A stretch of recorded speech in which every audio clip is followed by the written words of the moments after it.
Channel of Vadodara.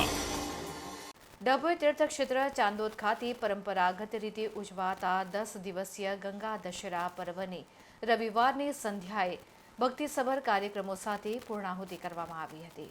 Vadodara જિલ્લાના તીર્થક્ષેત્ર ચાંદોદ ખાતે 100 વર્ષ ઉપરાંતની પરંપરાથી જેઠ સુદ એકમથી દસમ સુધી યોજાતા ગંગા દશેરા મહોત્સવની ચાલુ વર્ષે પણ ખૂબ જ શ્રદ્ધા ભક્તિપૂર્વક ઉજવણી કરાઈ હતી।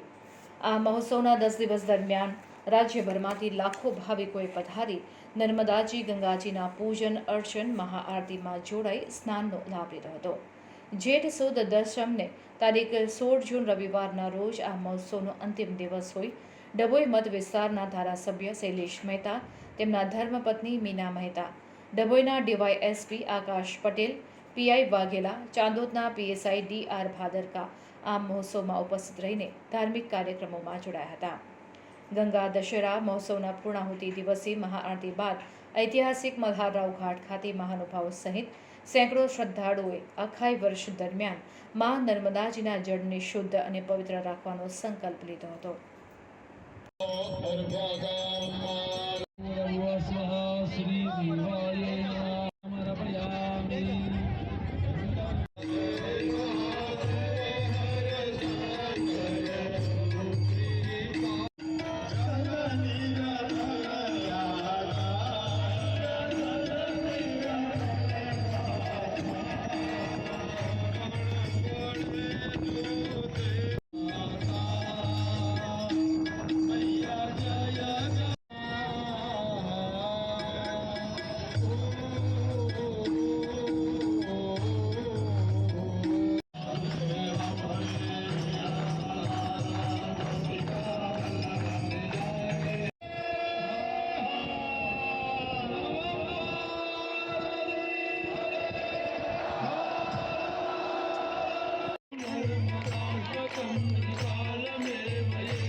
જેઠ સુદ એકમથી જેઠ સુદ દસમ સુધી ગંગા દશેરા માં નર્મદાને મળવા માટે માં ગંગા પધારે છે।